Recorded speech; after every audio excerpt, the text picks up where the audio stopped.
хурдсолим 2 сола 3 сола буданамда дар сандалӣ ғалтидагиам акаҷон.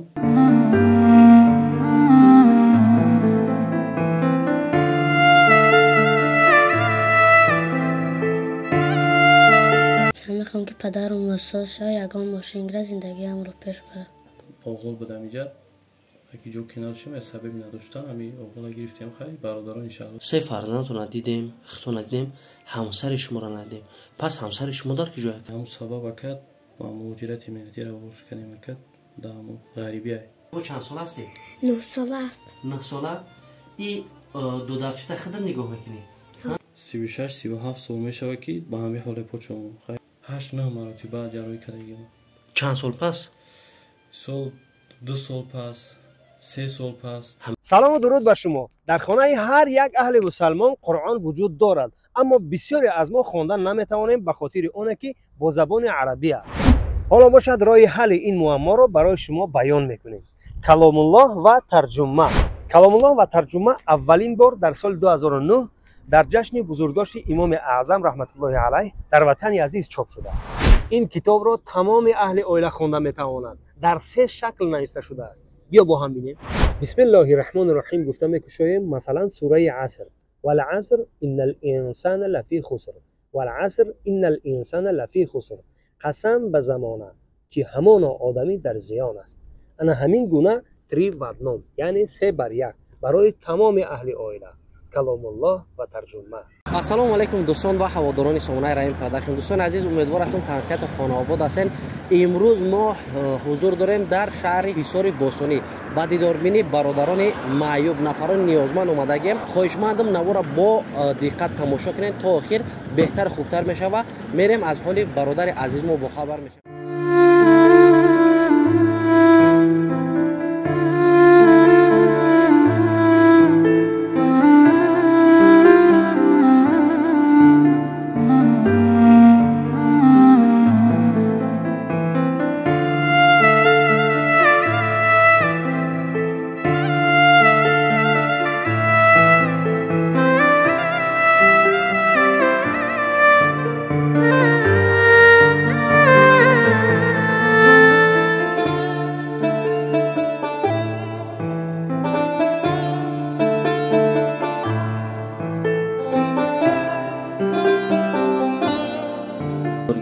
السلام علیکم دوستان عزیز. این ما با دیداربینی برادر عزیز اومدیم. برادر عزیز که همراه 3 فرزندش زندگانی میکنه. متاسفانه ما شاهد حال شدیم که در این خانه مادر عزیز یعنی همسر برادر نبوده. قیصر خود برادر عزیز انشالله خودش حاضر پره برای هر یک ما شما گم میزنه. خاص از برای الو برادر جان عزیز نوارا با دوستو برای خودتون پنکنه بهتر خوبتر بشه انشالله. السلام علیکم برادر جان. و علیکم السلام و رحمت الله. نام و نسب شما استقامت کننده کجا هستین؟ نام و نسب من جلیل عبدالوکیل حیاتور استقامت کننده شهر حصار دهه اویباش. اکا جان عزیز ما حاضر عین حال شاهدی حال شدیم که پاهای شما در یک حالتی هست. دوستان عزیز نگاه کنین هر دی پا ای پا یک چلکی کلان موندگی یک چلکی معده ایستش نیست که ای طرف هم دو تا یک پاره دیگه هم نیمش نیست نیست. طولی چند ساله که بیا قصه پاتون رو گم زنه که از کی باز ای خرشدگی از چی حساب یگان بیماری دارین؟ از حسابی که من در خردسالیم 2 ساله 3 ساله بودم در صندلی غلطیدگیم اکاجان. اینا مدتی 36 37 سال میشه که با همین حال پاچم خیلی شکری الله میکنیم. خداوند درد داده ان شاء الله شفاش میتیه.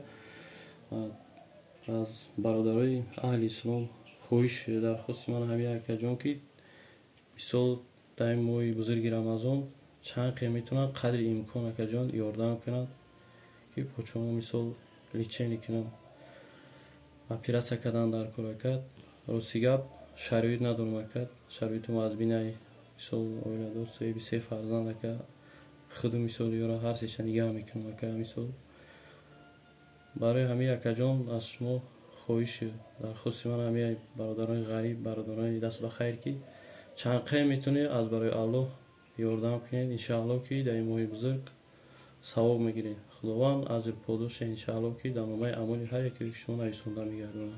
یگان بار جراحی کردگی نکه پشورا راستی گپ زیاده ای 8-9 مرتبه جراحی کردیم. چند سال پس؟ سال 2 سال پس 3 سال پس. همین خیلی. سبب جراحی کردن در چیه که؟ سبب جراحی کردن همینجا در زخم که پیدا شد. زخم بود که زخم کامل بود. همین زخم گرفتن، همین پوستی که هم بالی پوچای بریدن، همین پرا دختگی هم. همین 1 سال پس 2 سال پس که جان اپراسیون میکنیم. اینجا هم زخمای بلو هم که؟ اینجا هم زخمای. وقتی هم پوستا گرفتن اینجا خودش هم زخم پیدا شد. استاد درد خیلی چیزا داره که؟ درد کم میکنه، میسوزه میسوزه. پسه نیه؟ سو گشتن هم قینه که پوچه هم میسوزه. یکم دورو یکم نیچه نیکنه با کم درک سوستر میشه. سوستر میشه. شما که منزل زیستی این حال ما قرار داریم، با کمک یکم شخصیتو کردگین یا که مهنت دستیختون؟ نه برادرها مثال یاردم کرده بودن انشالله. بعد یاردم برادرها هم شدگی مثال همی کلبر سختگی هم مثال هم مصفیدی پدر بوده بود. آغل بودم اینجا اگه جو کنار شیم از سببی نداشتم. همی آغل گرفتیم خیلی برادرها انشالله که دست بخیر بودن یاردم کردم. همه که کردیم که جون. برای شما که ای همه در وزمین ترین زندگی در کدام حالت که؟ ای همه وزمین ترین زندگی که حالت اوزو یکی مثل یکم مثل برادر یاردم کنن، یکم مثل تکنیکا گیرم، یکم ماشین مثل کار کنم زندگی می فرزندم که پیش برم. مثل یکم همسایه یاردم میکنن خیلی کمتر چنین زورشون خیلی خداوند کسی که یاردم میکند برکت زیاد کند. سلامت باشین اکا جان عزیز. ما وارد خانه شما شدیم، 3 فرزندتون ندیدیم، ختون ندیدیم، همسر شما را ندیدیم. پس همسر شما در که جایی که؟ همسر من راستی گپ زندگی خیم بود.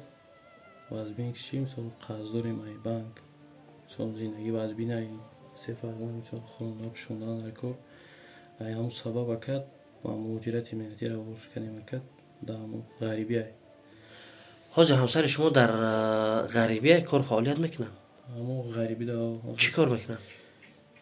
در غریبی نمی پسو دموی چی که میسود ستالو بیده کسا و طبق میشود که راستی گب جوش هم خد جوی چی نیست کرد اوی خنک میسود 12-13 سال که کار میکنه راستو که خینه مجبور شدیم اکا مجبوریم اکا جان رویش کردیم اکا.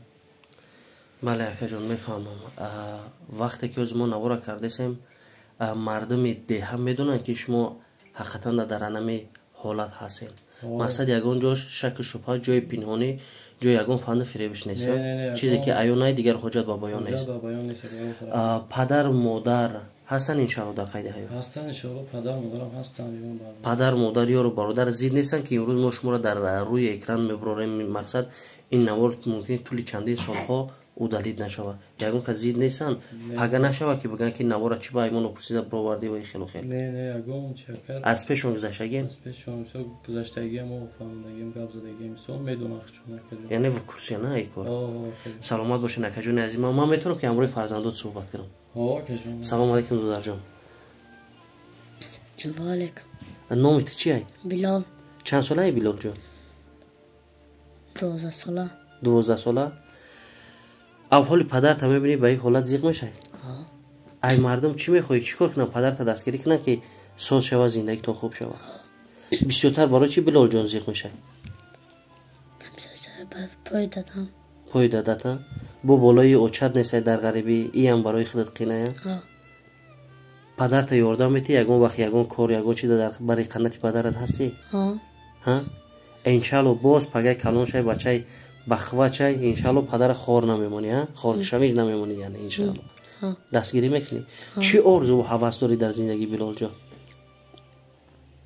میخوام که پدرم وساز شای یگان ماشینگر زندگی هم رو پیش بره. ارزوی خودت همیه ها؟ ای ماشاءالله بهترین. خواهر جان نام و نسبت چیه؟ این تلفن رو بقب کو؟ بقب گپ زن. نامت چیه؟